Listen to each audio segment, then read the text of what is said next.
سلیقہ سیکھ جینے کا سکھاتے ہیں خدا والے، سلیقہ سیکھ جینے کا سکھاتے ہیں خدا والے، مقام زندگی کیا ہے بتاتے ہیں خدا والے، اور ہم ہیں گفتار کے غازی، وہ ہے کردار کے غازی، فقط کہتے نہیں کر کے دکھاتے ہیں خدا والے، فقط کہتے نہیں کر کے دکھاتے ہیں خدا والے۔ حضرات محترم، ہم اور آپ اہل سنت و جماعت سے تعلق رکھتے ہیں، اللہ کا فضل ہے، کرم ہے، احسان ہے، اللہ تبارک و تعالیٰ نے ہمیں مخلوقوں میں اشرف المخلوقات میں پیدا کیا، اللہ کا احسان ہے، صرف اشرف المخلوقات ہی نہیں بنایا بلکہ ہمیں مسلمان بنایا، صاحب ایمان بنایا، اور ایمان کی دولت کے ساتھ ساتھ مصطفیٰ کا غلام بنایا، عاشق نبی بنایا، مصطفیٰ کے نقش قدم پہ چلنے والا بنایا۔ اور جب نبی کا نقش قدم ہمارے سامنے ہے تو نبی کے صحابہ کی زندگی بھی ہمارے سامنے ہے، نبی کے تابعین کی زندگی بھی ہمارے سامنے ہے، نبی کے تمام محبوبین کی زندگی بھی ہمارے سامنے ہے، اولیاء کی زندگی ہمارے سامنے، صالحین کی زندگی ہمارے سامنے، غوث اعظم کی زندگی ہمارے سامنے، غریب نواز کی زندگی ہمارے سامنے، بختیار کاکی کی زندگی ہمارے سامنے، محبوب الہی کی زندگی ہمارے سامنے، وارث عالم پناہ کی زندگی ہمارے سامنے،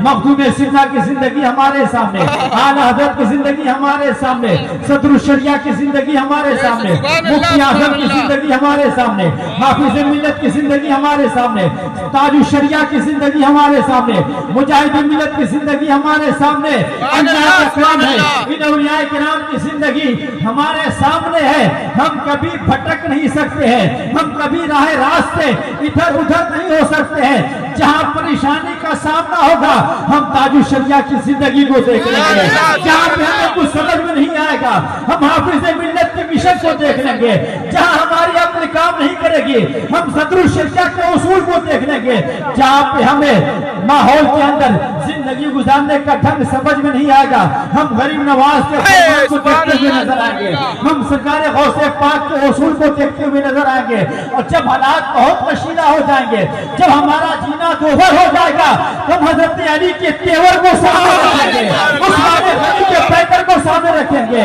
عمر فاروق کے تیور کو سامنے رکھیں گے، صدیق اکبر کے انداز کو سامنے رکھیں گے۔ یقین جانیے جب صدیق اکبر کی زندگی سامنے ہوگی، عمر فاروق کی زندگی سامنے ہوگی، عثمان غنی کا تیور سامنے ہوگا، حضرت علی کی شجاعت سامنے ہوگی، تب وہیں سے کربلا والے حسین ہماری رہبری کرتے ہوئے نظر آئیں گے، رہنمائی کرتے ہوئے نظر آئیں گے۔ جب کربلا والے امام حسین کی رہبری نظر آئے گی، رہنمائی ہمیں حاصل ہو جائے گی تو پھر ہم تعداد کی پرواہ نہیں کریں گے، ہم جہاں کھڑے ہو جائیں گے وہیں سے لائن بنتی ہوئی نظر آئے گی، وہیں سے صف بنتی ہوئی نظر آئے گی، ہم جہاں کھڑے ہو جائیں گے وہیں پہ قیادت کا ڈنکا بجتا ہوا نظر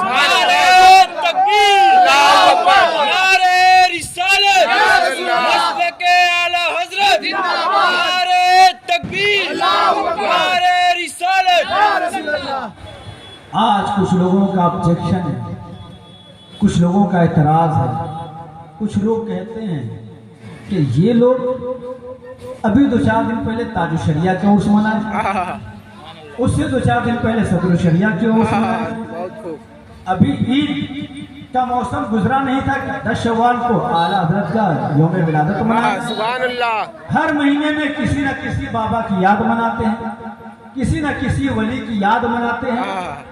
سنو میں تمہیں بتا رہا ہوں حضرت صوفی ریاست علی کی یاد ہم کیوں مناتے ہیں، چشمہ بابا کی یاد ہم کیوں مناتے ہیں، مجاہد ملت کی یاد کیوں مناتے ہیں، حافظ ملت کی یاد کیوں مناتے ہیں، اولیاء کرام کی یاد کیوں مناتے ہیں۔ تاریخ کا ایک ورق آپ کے سامنے پلٹ رہا ہو، پہلے آپ سمجھنے کی کوشش کریں کہ اولیاء کرام ہیں کیا، ان کی زندگی ہے کیا، ان کا مقام ہے کیا، ان کا مرتبہ کیا ہے۔ ان کے مشن کو جب آپ پڑھیں گے تب ان کے مقام کا اندازہ ہوگا، ان کے اصول کو جب آپ دیکھیں گے تب ان کی حیثیت آپ کو سمجھ میں آئے گی۔ تاریخ میں ایک نام آتا ہے حضرت بابا فرید کا، حضرت بابا فرید ہیں، آپ کی بارگاہ میں آپ کا ایک مرید آپ سے ملنے کا قصد کرتا ہے، ارادہ کرتا ہے، اپنے گھر سے نکلتا ہے، آگے بڑھا، اب چند قدم چلا تھا اسے یاد آیا، اسے خیال آیا کہ پیر و مرشد کی بارگاہ میں جا رہے ہیں، کچھ تحفہ لے لینا چاہیے، کچھ گفٹ لے لینا چاہیے، کچھ نظر و نیاز کے پیش کرنے کے لیے سامان لے لینا چاہیے۔ وہ مرید آگے بڑھا، بازار میں اسے کچھ ایسا سامان نہیں ملا جس کو تحفہ بنا کر پیش کرتا، کوئی ایسی چیز نہیں ملی جسے وہ گفٹ کے طور پر بابا فرید کو پیش کرتا۔ کچھ آگے بڑھا، وہ دیکھ رہا ہے ایک دکان ہے اور اس دکان میں چاقو بکری ہو رہی ہے، چھری کوئی بیچ رہا ہے۔ کہا خالی ہاتھ جانے سے بہتر ہے کہ ایک چاقو ہی لے لیا جائے، ایک چھری ہی لے لیا جائے۔ وہ چاقو لیتا ہے، چھری لیتا ہے، لینے کے بعد بابا فرید کی بارگاہ میں آیا۔ آنے کے بعد کہا حضور یہ آپ کی بارگاہ میں تحفہ لے کر آیا ہوں۔ تحفہ ہوتا ہے، گفٹ ہے، چاہے جیسا بھی ہو، گفٹ ہمیں ایکسیپٹ کرنا چاہیے، تحفہ ہمیں قبول کرنا چاہیے۔ جب کوئی تحفہ پیش کرے تو اس کے اندر نقص نہیں نکالنا چاہیے، عیب نہیں نکالنا چاہیے۔ تحفہ کو قبول کرنا میرے سرکار کی سنت ہے۔ سرکار کائنات صلی اللہ تعالی وسلم کی بارگاہ میں صحابہ تحفہ پیش کیا کرتے تھے، سرکار قبول کیا کرتے تھے۔ آج بھی وہ خوش نصیب لوگ ہیں جو سرکار کی سنت پہ عمل کرتے ہیں۔ سرکار ہمارے سامنے نہیں ہے، لیکن سرکار کے نائب کی صورت میں علماء کرام موجود ہیں، ائمہ مساجد موجود ہیں۔ آپ سرکار کو پیش نہیں کر سکتے ہیں، کبھی کبھی اپنے ائمہ سے ملاقات کر لیا کیجیے، ان کی بارگاہ میں تحفہ پیش کر لیا کیجیے۔ یہ وارث انبیاء ہیں، نبی کے نائب ہیں۔ اگر آپ کے تحفے کو انہوں نے محبت سے قبول کر لیا تو یقین جانیے کہ مصطفیٰ جان رحمت نے قبول کر لیا، اور جسے مصطفیٰ نے قبول کر لیا وہ اللہ کی بارگاہ میں مقبول ہو جائے گا۔ حضرات محترم، میں عرض یہ کر رہا تھا، حضرت بابا فرید کی بارگاہ میں ان کا مرید چھری لے کے پہنچا، کہا سرکار یہ تحفہ ہے، یہ گفٹ ہے، اسے قبول کر لیجیے۔ بابا فرید نے تحفہ کو قبول کر لیا، گفٹ کو لے لیا، لیکن بہت دیر تک اسے بہت غور سے دیکھتے رہے۔ دیکھنے کے بعد حضرت بابا فرید نے کہا سنو، اب آئندہ کبھی آنا اور تمہیں خواہش ہو کہ تحفہ پیش کریں تو چاقو لے کے مت آنا، چھری لے کے مت آنا۔ ارے بولیے نا سبحان اللہ، سبحان اللہ۔ میں جہاں پہنچانا چاہ رہا ہوں آپ پہنچ نہیں رہے ہیں۔ سبحان اللہ، سبحان اللہ، سبحان اللہ۔ تحفہ کے طور پہ چھری پیش کیا گیا۔ بابا فرید نے کہا اب تمہیں چھری لے کر آنے کی ضرورت نہیں ہے، چاقو لا کر تحفہ میں دینے کی ضرورت نہیں ہے۔ کہا سرکار اب اگر میں آؤں گا اور تحفہ لانا ہوگا، میں تحفہ پیش کرنا چاہوں گا تو کیا لاؤں گا، کیا دوں گا؟ بابا فرید فرماتے ہیں اب اگر تم آنا تو بڑے چھری کی ضرورت نہیں ہے، بڑے چاقو کی ضرورت نہیں ہے، بس چھوٹی سی سوئی لے کر آ جانا، سوئی کا تحفہ پیش کر دینا، وہی ہمارے لیے کافی ہے۔ سرکار بابا فرید کے مریدین، ان کے معتقدین، ان کے محبین نے سوال کیا، عرض کیا حضور معاملہ سمجھ میں نہیں آیا، چھری بہت سارے موقع پہ کام آئے گی، چاقو سے بہت سارا کام ہوگا، لیکن آپ نے چاقو لانے سے منع کر دیا، آپ نے چھری لانے سے منع کر دیا، آپ نے سوئی لانے کے لیے کیوں کہا؟ ذہن کو حاضر رکھیے، اولیاء کرام کا مقام سمجھیے، اولیاء کرام کا میسج کو قبول کیجئے، اولیاء کرام کا پیغام کیا ہے سنیے اور دل سے لگانے کی کوشش کیجئے۔ بابا فرید فرماتے ہیں سنو چھری کا کام ہے کاٹنا، سوئی کا کام ہے جوڑنا۔ اولیاء کرام دنیا میں کاٹنے کے لیے نہیں آئے ہیں، ٹوٹے ہوئے دل کو جوڑنے کے لیے آئے ہیں۔ اولیاء کرام دل کو جوڑا کرتے ہیں، اولیاء کرام توڑا نہیں کرتے ہیں۔ اس لیے جب بھی آنا تو سوئی لے کے آنا تاکہ یہیں سے جوڑنے کا پیغام دیا جائے، جوڑنے کا مشن۔ سبحان اللہ۔ اب بات سمجھ میں آ گئی ہوگی کہ حضرت صوفی ریاست علی کی بارگاہ میں ہم کیوں آتے ہیں؟ اس لیے کہ یہاں پہ ٹوٹا ہوا دل جوڑا جاتا ہے۔ چشمہ بابا کی بارگاہ میں کیوں جاتے ہیں؟ کیونکہ وہاں پہ ٹوٹا ہوا دل